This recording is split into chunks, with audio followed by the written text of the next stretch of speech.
طبقہ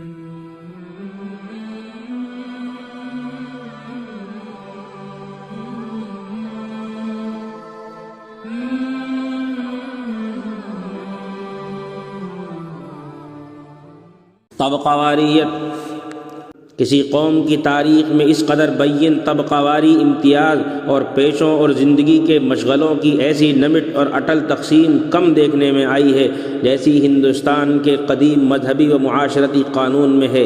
ذات پات کی تفریق اور پیشے کی جکڑ بندیوں کی ابتدا وید کے آخری زمانے سے شروع ہو جاتی ہے۔ آریوں نے اپنی نسل اور اس کی خصوصیات کو محفوظ رکھنے، اس ملک میں اپنی فاتحانہ حیثیت قائم رکھنے اور اپنا تفوق و برتری برقرار رکھنے کے لیے اس طبقہ واری تقسیم اور نسلی امتیاز کو ضروری سمجھا۔ ڈاکٹر گستاو لیبان لکھتا ہے، ویدی زمانے کے آخر میں ہم دیکھ چکے ہیں کہ مختلف پیشے کم و بیش آبائی ہوتے جا رہے تھے اور ذات کی تقسیم شروع ہو چکی تھی، اگرچہ تکمیل کو نہیں پہنچی تھی۔ ویدی آریوں کو یہ خیال پیدا ہو چکا تھا کہ وہ اپنی پرانی نسل کو اقوام مفتوحہ کے میل جول سے محفوظ رکھیں، اور جس وقت یہ قلیل التعداد فاتحین مشرق کی طرف بڑھے اور انہوں نے دیسی اقوام کے ایک بہت بڑے گروہ کو فتح کر لیا تو یہ ضرورت اور بھی زیادہ ہو گئی اور مقننوں کو اس کا لحاظ کرنا لازمی ہو گیا۔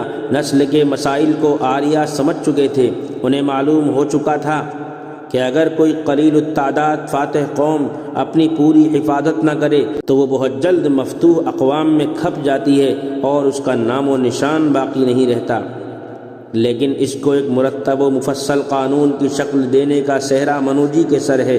منوجی نے پیدائش مسیح سے 300 برس پہلے، جب ہندوستان میں برہمنی تہذیب عروج پر تھی، ہندوستانی سماج کے لیے اس قانون کو مرتب کیا اور تمام اہل ملک نے اس کو بالاتفاق قبول کیا، اور اس نے بہت جلد ملکی قانون اور ایک مذہبی دستاویز کی حیثیت اختیار کر لی۔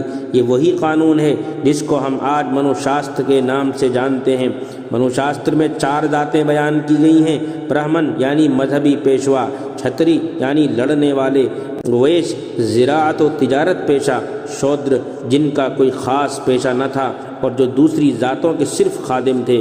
منوشاستر میں ہے، قادر مطلق نے دنیا کی بہبودی کے لیے اپنے منہ سے اور اپنے بازوؤں سے اور اپنی رانوں سے اور اپنے پیروں سے برہمن، چھتری، ویش اور شودر کو پیدا کیا ہے۔ اس دنیا کی حفاظت کے لیے اس نے ان میں سے ہر ایک کے لیے علیحدہ علیحدہ فرائض قرار دیے۔ برہمنوں کے لیے وید کی تعلیم اور خود اپنے لیے اور دوسروں کے لیے دیوتاؤں کے چڑھاوے دینا اور دان دینے لینے کا فرض قرار دیا۔ چھتری کو اس نے حکم دیا کہ خلقت کی حفاظت کرے، دان دے، چڑھاوے چڑھائے، وید پڑھے اور خواہشات نفسانی میں نہ پڑے۔ ویش کو اس نے حکم دیا کہ مویشی کی سیوا کرے، دان دے، چڑھاوے چڑھائے، وید پڑھے، تجارت، لین دین، زراعت کرے۔ شودر کے لیے قادر مطلق نے صرف ایک ہی فرض بنایا، وہ ان تینوں کی خدمت کرنا ہے۔ اس قانون نے برہمنوں کو دوسری ذاتوں کے مقابلے میں اتنا امتیاز اور تفوق و تقدس عطا کیا تھا کہ وہ دیوتاؤں کے ہمسر بن گئے۔ منوشاستر میں ہے، جب کوئی برہمن پیدا ہوتا ہے تو وہ دنیا میں سب سے اعلیٰ مخلوق ہے، وہ بادشاہ ہے کل مخلوقات کا، اور اس کا کام ہے شاستر کی حفاظت۔ جو کچھ اس دنیا میں ہے برہمن کا مال ہے، چونکہ وہ خلقت میں سب سے بڑا ہے، کل چیزیں اسی کی ہیں۔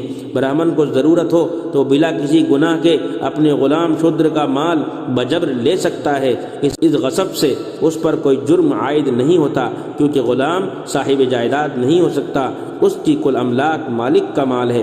جس برہمن کو رگوید یاد ہے وہ بالکل گناہ سے پاک ہے، اگرچہ وہ تینوں عالم کو ناش کیوں نہ کر دے یا کسی کا بھی کھانا کیوں نہ کھا لے۔ بادشاہ کو کیسی ہی سخت ضرورت ہو اور وہ مرتا بھی ہو تو بھی اسے برہمنوں سے محصول نہ لینا چاہیے اور نہ اپنے ملک کے کسی برہمن کو بھوک سے مرنے دینا چاہیے۔ سزائے موت کے عوض میں برہمن کا صرف سر مونڈا جائے گا، لیکن اور ذات کے لوگوں کو سزائے موت دی جائے گی۔ اس قانون میں چھتری اگرچہ ویش اور شودر کے مقابلے میں بلند ہیں، لیکن برہمنوں کے مقابلے میں وہ بھی ہیچ ہیں۔ منو لکھتے ہیں، 10 سال کی عمر کا برہمن اور 100 سال کی عمر کا چھتری گویا آپس میں باپ بیٹے کا رشتہ رکھتے ہیں، لیکن ان دونوں میں برہمن باپ ہے۔ بدقسمت شودر، باقی رہے اچھوت شودر تو وہ ہندوستانی سماج میں اس شہری اور مذہبی قانون کی روح سے جانوروں سے پست درجے کے اور کتوں سے زیادہ ذلیل تھے۔ منوشاستر میں ہے برہمن کی خدمت کرنا شودر کے لیے نہایت قابل تعریف بات ہے، اور اس کے سوا کسی اور چیز سے اسے کوئی اور اجر نہیں مل سکتا۔ شودر کو اگر موقع ملے تو اسے نہیں چاہیے کہ مال و دولت جمع کرے، کیونکہ شودر دولت جمع کر کے برہمنوں کو دکھ دیتا ہے۔ اگر شودر دوجوں پر ہاتھ یا لکڑی اٹھائے تو اس کا ہاتھ کاٹ ڈالا جائے گا، اگر وہ غصے میں لات مارے تو اس کا پیر کاٹ ڈالا جائے گا۔ اگر کوئی شودر کسی دوج کے ساتھ ایک ہی جگہ بیٹھنا چاہے تو بادشاہ کو چاہیے کہ اس کے سرین کو دغوا دے اور اسے ملک بدر کر دے یا اس کے سرین کو زخمی کرا دے۔ اگر کوئی شودر کسی برہمن کو ہاتھ لگائے یا گالی دے تو اس کی زبان تالو سے کھینچ لی جائے۔ اگر اس کا دعویٰ کرے کہ اس کو وہ تعلیم دے سکتا ہے تو کھولتا ہوا تیل اس کو پلایا جائے۔ کتے، بلی، مینڈک، چھپکلی، کوے، الو اور شودر کے مارنے کا کفارہ برابر ہے۔ ہندوستانی سماج میں عورت کی حیثیت۔ برہمنی زمانے اور تہذیب میں عورت کا وہ درجہ نہیں رہا تھا جو ویدی زمانے میں تھا۔ منو کے قانون میں بقول ڈاکٹر لیوان عورت ہمیشہ کمزور اور بے وفا سمجھی گئی ہے، اور اس کا ذکر ہمیشہ حقارت کے ساتھ آیا ہے۔ شوہر مر جاتا تو عورت گویا جیتے جی مر جاتی اور زندہ درگور ہو جاتی۔ وہ کبھی دوسری شادی نہ کر سکتی۔ اس کی قسمت میں طعن و تشنیع اور ذلت و تحقیر کے سوا کچھ نہ ہوتا۔ بیوہ ہونے کے بعد اپنے متوفی شوہر کے گھر کی لونڈی اور دیوروں کی خادمہ بن کر رہنا پڑتا۔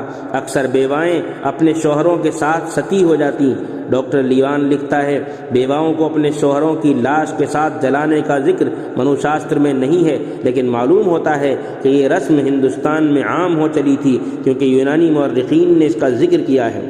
غرض یہ سرسبز و شاداب ملک جو فطرت کے خزانوں سے مالا مال تھا، سچے آسمانی مذہب کی تعلیمات سے عرصے سے محروم ہونے اور مذہب کے مستند ماخذوں کے گم ہو جانے کی وجہ سے قیاسات و تحریفات کا شکار اور رسوم و روایات کا پرستار بنا ہوا تھا، اور اس وقت کی دنیا میں جہالت و توہم پرستی دنیا کی